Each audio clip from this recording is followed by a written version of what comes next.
दोस्तों देखिए, मैं मनोज कुमार अग्रवाल आपका अपने इस चैनल कंप्यूटर सर्कल पर एक बार फिर से स्वागत करता हूं।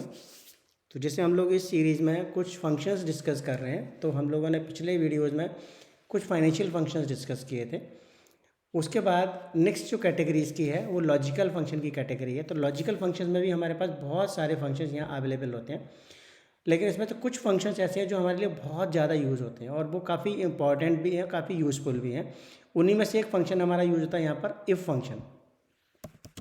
ये जो इफ़ फंक्शन है, जैसे इसका नाम है इफ़ फंक्शन, मतलब कहीं पर भी आप इसमें कोई भी लॉजिकल टेस्ट यदि आप लगाना चाहते हैं, जैसे कोई आपकी वैल्यू या कोई एक्सप्रेशन ऐसा है जो कंडीशन पर बेस्ड है, यदि वो कंडीशन ट्रू होगी तो आपको उसको परफॉर्म करना है, नहीं तो आपको परफॉर्म नहीं करना है। तो ऐसे केस में आप यहाँ पर इफ़ फंक्शन यूज़ करते हैं। इस इफ़ फंक्शन का यूज़ बहुत ज़्यादा जगह पर होता है, क्योंकि कहीं पर भी हमको डिसीजन लेना होता है तो उसके लिए हम ये इफ़ फंक्शन यूज़ करते हैं।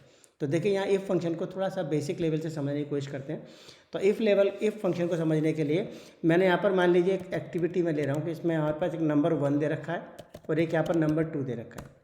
नंबर 1 नंबर 2 में हमारे पास जो वैल्यू दे रखी है, जैसे मान लीजिए 12 दे रखी है और यहाँ पर मान लीजिए 10 दे रखी है।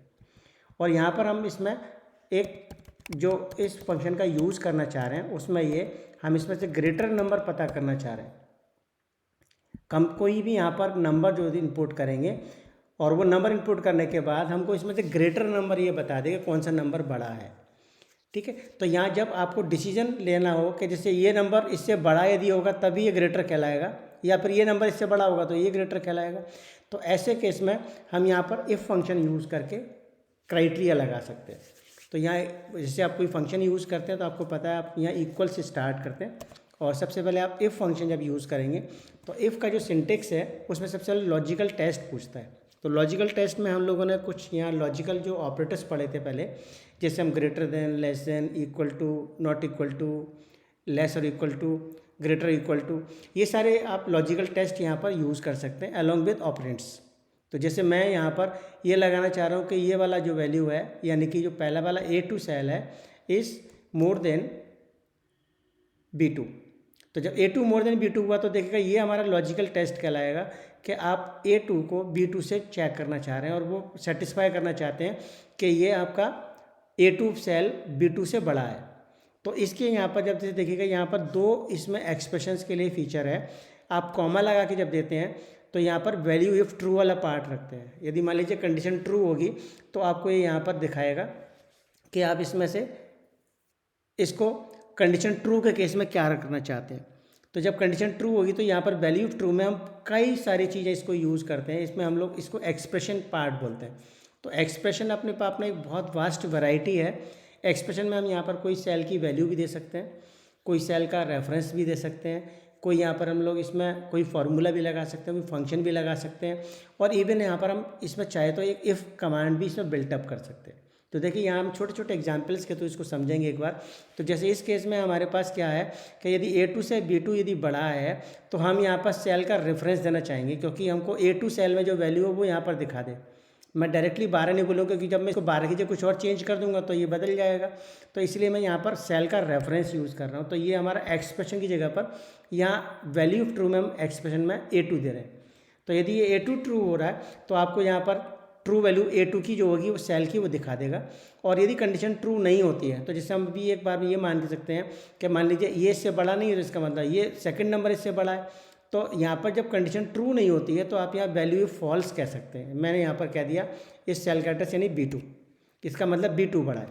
तो यदि आप ऐसे इसको यूज़ कर लेंगे तो देखिए यहाँ पर आपको जो है ना ये दोनों सेल्स में से जो ग्रेटर वैल्यू है वो आपको यहाँ पर शो कर रहा है। सिमिलरली जैसे मैंने यहाँ पर मान लीजिए 10 की जगह पर सपोज 100 कर दिया, तो यहाँ पर अब जो 100 कर दिया तो ये आपको नंबर यहाँ 100 दिखाएगा। वैसे जैसे मैंने यहाँ पर मान लीजिए इसको 120 दे दिया तो आपको यहाँ पर ये 120 दिखाएगा। मैं यहाँ पर 150 कर रहा हूँ तो ये हमेशा आपको यहाँ पर ग्रेटर नंबर ही शो कर रहा है, और ये दिखा रहा है इस सेल के फॉर्मूले की वजह से। लेकिन यहाँ पर एक इशू कब उस समय पर आ जाएगा जब दोनों सेल की वैल्यू सेम हो। जैसे मैंने यहाँ पर भी 150 कर दिया, तो जब 150 दोनों में यहाँ पर कर दिया, इसमें भी 150 है, तो ये 150 जो आंसर दिखा रहा है वो 150 कौन सा दिखा रहा है। तो यदि आप इस सेल को, इस फार्मूले को एक बार एनालिसिस करें तो यहाँ पर हमारा जो दिखा रहा है A2 is more than B2, यदि A2 मोर देन B2 है तो A2 को दिखाएगा। यानी कि ये 150 इस 150 से बड़ा हो। देखिए जैसे देखिए वैल्यू तो दोनों की बराबर है, तो ये इसमें कोई भी नंबर इससे बड़ा नहीं है। तो यहाँ पर क्या होगा, ये कंडीशन जो ट्रू हो रही है उस ट्रू वाले एक्सप्रेशन को नहीं दिखा रहा है हमको, यानी कि ये जो प्रिंट कर रहा है वो B2 वाले सेल को दिखा रहा है, क्योंकि B2 वाले सेल की वैल्यू हमारी कंडीशन जब फॉल्स होगी, यानी कि A2 is more than B2 नहीं है। 150 से बड़ा नहीं है, इक्वल तो है, बड़ा नहीं है, लेकिन जब बड़ा नहीं है तो आपको ये वाला A2 नहीं दिखा रहा, बल्कि ये B2 वाली सेल की वैल्यू दिखा रहा है। लेकिन ये हमारे लिए रिजल्ट गलत है। गलत इसलिए है क्योंकि हमको यहाँ ग्रेटर नंबर चाहिए था, लेकिन यहाँ ग्रेटर तो दोनों में से कोई भी नहीं है। तो जब ये दोनों नंबर बराबर हैं तो हमको यहाँ पर इक्वल टू इसको लिखना चाहिए, इसको बताना चाहिए कि दोनों नंबर इक्वल है। तब ऐसे केस में देखिए ये यहाँ पर इस एक्सप्रेशन को हम यहाँ पर थोड़ा सा मॉडिफाई कर सकते हैं, क्योंकि ये जो एक्सप्रेशन था ये उस केस में था जब हमारे पास सिर्फ दो ही केस हो सकते हैं कि या तो ट्रू या फॉल्स। जब ट्रू है तो आपको A2 दिखा रहा है, फॉल्स है तो ये दिखा रहा है। लेकिन जैसे मान लीजिए हम इसमें से कुछ ऐसी यूज़ करना चाहें कि ये हमको जब दोनों नंबर इक्वल हो तो हमको इक्वल का भी बताए, तो इसमें 3 केसेस हो गए। तो जब कभी भी क्राइटेरिया आपके 3 केसेस हो जाते हैं, या 3 से ज़्यादा या 2 से ज़्यादा कह सकते हैं, तो उस केस में आप यहाँ पर एल्स वाले पार्ट से पहले एक इफ़ और लगा सकते हैं। तो यहाँ पर मैं एक इफ़ यहाँ पर एक और बिल्टअप कर रहा हूँ, इसको हम लोग नेस्टेड इफ़ भी बोलते हैं। तो मैं इस जगह पर एक इफ़ यूज़ करके ये कंडीशन यहाँ लगा रहा हूँ कि if this B2 is more than A2। यदि ये B2 A2 से बड़ा है तो कंडीशन ट्रू होने के केस में हम तब कहेंगे यहाँ पर ये B2। देखिए यहाँ पर आपको सिंटेक्स पर वही आ जाएगा, इफ़ यदि ये वैल्यू बड़ी होगी तो B2 को दिखाएगा, और जब ये दोनों वैल्यू जब ये भी बड़ा ना हो तो यहाँ पर फॉल्स वाला पार्ट आपसे पूछेगा। तो जब यहाँ पर फॉल्स पूछ रहा है तो इसका मतलब कि ना तो A2 B2 से बड़ा है ना B2 A2 से बड़ा है, तो हम यहाँ पर डायरेक्टली कह सकते हैं कि बोथ नंबर्स आर इक्वल। अब जब आपको यहाँ बोथ नंबर इक्वल ऐसे टेक्स्ट लिखवाना है तो यहाँ पर आप टेक्स्ट भी लिख सकते हैं। जैसे देखिए यहाँ पर तो आपको सेल की रेफरेंस दे रहे हैं आप, लेकिन जब आपको दिखाना है कि बोथ नंबर आर इक्वल तो ये टेक्स्ट वैल्यू है, तो टेक्स्ट वैल्यू को मैं डबल क्वेट्स में जाके यहाँ पर मेंशन कर सकते हैं। तो मैं कह रहा हूँ यहाँ पर बोथ नंबर्स आर इक्वल। आप इतना करके क्वेट्स क्लोज कर दीजिए, और जैसे आपने यहाँ पर एक पैरेंथेसिस जो लगाई थी उसको आप यहाँ पर से क्लोज भी कर दीजिए। एंटर प्रेस करेंगे तो यहाँ पर देखिएगा आपको रिजल्ट शो करेगा, और इस रिजल्ट में से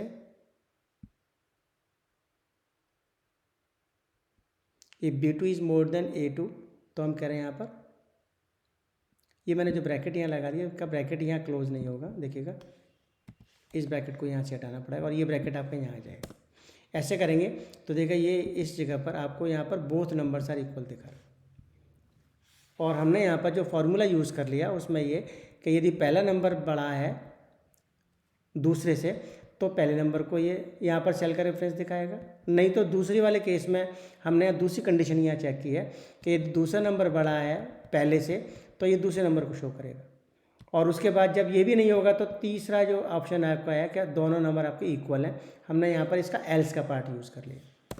तो जैसे देखिएगा यहाँ पर आप कुछ भी आप नंबर यूज़ करें, जैसे मैंने यहाँ पर 200 दिया तो दिखा रहा है 200 बड़ा है। मैंने यहाँ पर मान लीजिए 350 दिया यहाँ तो दिखा रहा है 350 बड़ा है। और यदि मान लीजिए मैं यहाँ पर भी 350 लिख दूँ तो ये बताएगा कि बोथ नंबर्स आर इक्वल। तो यहाँ पर हमने जो इफ़ यूज़ किया उसमें हमने एक इफ़ के साथ में एक इफ़ और यहाँ यूज़ किया, इसको हम लोग नेस्टेड इफ़ भी बोलते हैं। नेस्टेड इफ़ का मतलब हम लोग if with in the ifs कह सकते हैं या लूप्स भी कह सकते हैं। तो ये लूप्स वाले केस में इसमें जो हम इफ़ यूज़ करते हैं वो इफ़ हमारे मैक्सिमम 64 इफ्स आप इसमें यूज़ कर सकते हैं। 64 इफ्स इसमें आप एक नेस्टेड इफ में यूज़ कर सकते हैं मैक्सिमम, ये इसकी लिमिटेशन भी है। तो आप यहाँ पर इफ़ कमांड का एक थोड़ा सा छोटा सा एग्जांपल और जैसे देखें, जैसे मैं यहाँ पर एक वोटर आईडी के हम यहाँ पर एलिजिबिलिटी पता कर रहे हैं या वोटर्स एलिजिबिलिटी।